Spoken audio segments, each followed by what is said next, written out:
Hey guys, ఈ video చాలా useful. Tailoring చేసే ప్రతి ఒక్కరు ఇది తప్పకుండా ట్రై చేయాలి. అది ఏంటి అంటే కుట్టేవి చాలా ఉన్నప్పుడు తొందరగా పని చేస్తాం. పని కూడా అయిపోతుంది, కానీ థ్రెడ్స్ ఎక్కడంటే అక్కడ పడిపోతూ ఉంటాయి. టైం చూసుకొని వాటిని మంచిగా సెట్ చేసుకున్నా మళ్ళీ మొదటికే వస్తుంది. అలా అవ్వకుండా ఉండాలంటే ఈ వీడియో చూడండి, మీకు తప్పకుండా యూస్ఫుల్గా ఉంటుంది. ఇప్పుడు ఏం చేయాలంటే ఇలా ఒక క్లాత్ తీసుకోవాలి. లెంత్ 20 అండ్ విడ్త్ 18 వచ్చేలా చూసుకోవాలి. ఒకవేళ మీకు కావాలనుకుంటే లెంత్ 25 అయినా పర్లేదు. పైన 1 ఇంచ్ వరకు మార్కింగ్ చేసుకోవాలి. మార్కింగ్ చేసుకున్న దాన్ని స్ట్రైట్ లైన్గా డ్రా చేసుకోవాలి. ఇది ఎందుకంటే ఫోల్డ్ చేసి స్టిచ్ చేసుకోవడానికి.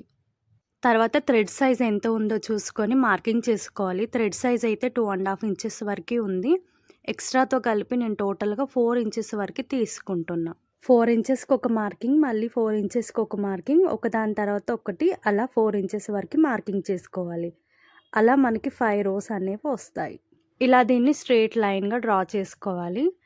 లైన్ అనేది స్ట్రేట్గా వచ్చేలా చూసుకోవాలి. నెక్స్ట్ పైన 2 ఇంచెస్ వరకు మార్కింగ్ చేసుకోవాలి. 2 ఇంచెస్ మార్కింగ్ ఎందుకంటే థ్రెడ్ అనేది ఈజీగా తీసుకోవడానికి మళ్ళీ పెట్టే విధంగా ఉండేలా చూసుకోవాలి. 2 ఇంచెస్ అయితే మనకి కరెక్ట్గా సరిపోతుంది. తర్వాత 2 సైడ్స్ కూడా కొంచెం ఎక్స్ట్రా ఉంచుకోవాలి క్లాత్, ఎందుకంటే ఇలా ఫోల్డ్ చేసి స్టిచ్ చేసుకోవడానికి. నెక్స్ట్ స్కేల్ తీసుకొని ఇలా స్ట్రేట్గా లైన్ గీసుకోవాలి. గైస్, ఇది చేసుకోవడం చాలా ఈజీ. మనం స్టిచ్చింగ్ చేసుకునే ప్లేస్లోనే పక్కన వాల్కి పెట్టేసుకుంటే మనకు కావాల్సిన కలర్ ఈజీగా తీసుకోవచ్చు.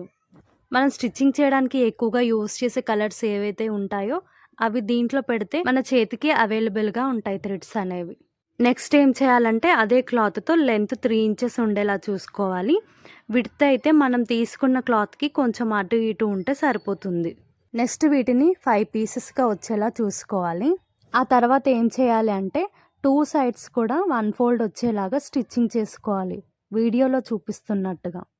నెక్స్ట్ ఏం చేయాలి అని అంటే మనం మార్కింగ్ చేసుకున్నది ఏదైతే ఉందో దాని మీద కరెక్ట్గా వచ్చేలా చూసుకొని ఇలా ఓన్లీ 1 సైడే స్టిచ్చింగ్ చేసుకోవాలి. నేను చెప్పేదానికన్నా మీరు వీడియోలో చూస్తే మీకు అర్థమవుతుంది అనిపిస్తుంది. గైస్, మనం ఎక్కువగా యూస్ చేసే కలర్స్ అయినా లేదనుకుంటే సగం యూజ్ చేసిన దారాలు ఏవైతే ఉంటాయో అవి మనం ఎంత జాగ్రత్తగా పెట్టినా దారాలు అనేవి చిక్కుపడుతూ ఉంటాయి. అలా కాకపోయినా సగం సగం వాడేసినవి రెండింటిని కలిపి ఒక దాంట్లో పెట్టొచ్చు.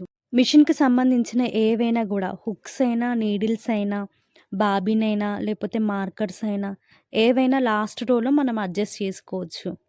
గైస్, దీన్ని వాష్ కూడా చేసుకోవచ్చు. వాష్ చేసిన తర్వాత మళ్ళీ ఎప్పట్లాగే యూస్ కూడా చేసుకోవచ్చు.